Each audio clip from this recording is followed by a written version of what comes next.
इंदौर के एमआईटी थाना क्षेत्र में रहने वाली मेघा गौड़ की मृत्यु संदिग्ध परिस्थितियों में 25 नवंबर 2020 को हो गई थी। परिजनों ने आरोप लगाया था कि उसकी हत्या की गई है और आज मेघा के परिजन फरार आरोपी की गिरफ्तारी की मांग को लेकर जन सुनवाई में पहुंचे।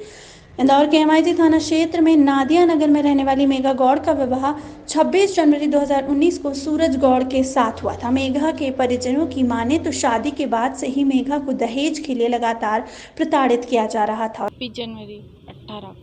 अच्छा, शादी के बाद क्या होता था? शादी के बाद से दूसरे दिन से उसको प्रताड़ित करा था सर। वो बोले दहेज में ये रखिया है वो रखिया है, मतलब पूरा दहेज नहीं मिल पाया इसको।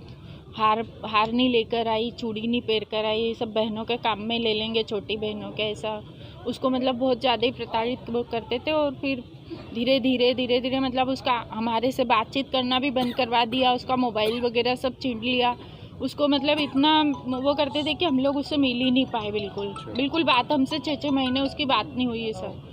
और फिर उसके बाद में उसको जैसे तैसे मतलब भेजना कभी शुरू भी किया, तो फिर उसको बोला कि कभी जाओ 10,000 ले आओ, कभी 5,000 ले आओ, कभी ऐसा कर लो। फिर तो अब तो 10 लाख के दहेज, मतलब 10 लाख का सीधे मांग रहे थे। क्या करता था? कुछ भी नहीं करता था सर, हमको धोखा देके उससे शादी हुई थी। कौन लोग थे प्रताड़ित करने में? कौन लोग थे? सास, ननद, मौसी सास, मामा ससुर, ये सब ये ने उसको आए दिन धमकियाँ देते रहते थे। और ये मामा ससुर आबकारी में था तो बोलता था कि अगर घर पे तूने कुछ भी बताया है तो मैं तेरे माँ बाप के संग ऐसा करूँगा, या फिर कुछ नशीली दवा मतलब रख के और उनको पकड़वा दूंगा, गिरफ्तार करवा दूंगा, भाई बहनों का कैरियर खराब कर दूंगा। क्या नाम था मामा ससुर का? बालमुकुंद गौड़। अच्छा, क्या वाकया हुआ था जब मार के फेंक के गए थे? कहाँ फेंक के गए थे? विजयनगर हॉस्पिटल में।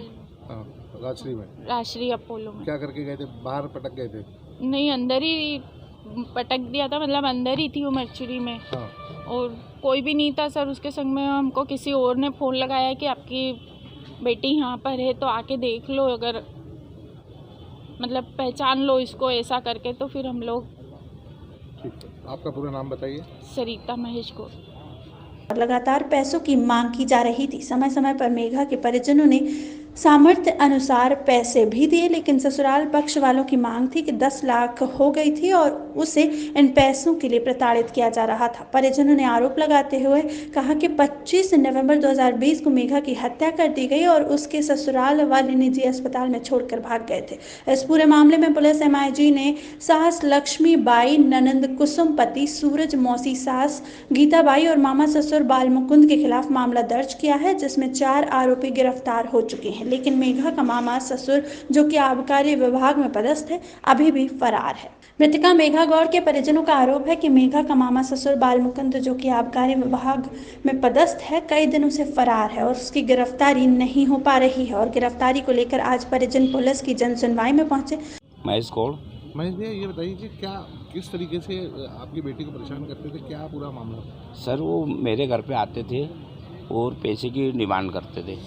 तो मैंने गुड़िया को बोला भी था, मैंने कहा बेटा मैं अभी लॉकडाउन की वजह से परेशान है, पर तो कुछ धंधा पानी चालू हो जाएगा तो मैं कुछ व्यवस्था कर दूँगा तेरी।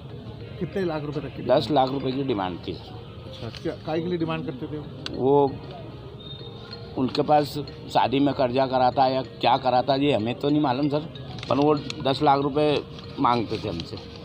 ये सूरज भी मांगता था। इसमें मुख्य षड्यंत्रकारी कौन था? बालमुकुंद गौड़। ये क्या करता है? सर, ये इसके कहने पे ही ये लोग हमारे वहाँ आते थे। हाँ। तो बालमुकुंद करता क्या? आबकारी विभाग में हेड साहब है वो। हाँ। तो अभी जिन 3-4 लोग गिरफ्तारी हुई, इसमें बालमुकुंद गिरफ्तार है? नहीं सर। क्यों नहीं गिरफ्तार हुआ अभी तक? सर, वो अब प्रशासन बताएगी सर उस क्यों गिरफ्तार नहीं हो रहा। हमने एड्रेस तक दे दिया उस पुलिस को। बड़ौदा में है वो, 2 एसपी साहब ने दिया है अभी। ये 2 जने पूरी। नहीं तो बालमुकुंद बोलता क्या कि मेरी बहुत फेंक पा के? हाँ, क्या बोलता है? ये तो बोलते ही है सर वो कि मेरी बहुत फेंक पा के मेरा कुछ नहीं बिगाड़ सकता, तो मेरे पास पैसे की भी ताकत है जी। और मेरे को खुद को बोलता है कि तुम मेरे से पैसा ले लो और मेरा नाम हटवा दो। अब आपने आज यहाँ जन सुनवाई में आप आए हैं, क्या शिकायत दर्ज कराई आपने? सर, वही वो उसके बालमुकुंद के खिलाफ बोला हमने कि वो उसकी गिरफ्तारी करो जल्दी से जल्दी, नहीं तो ये ऐसी धमकियाँ हमारे को मिलती रहेंगी।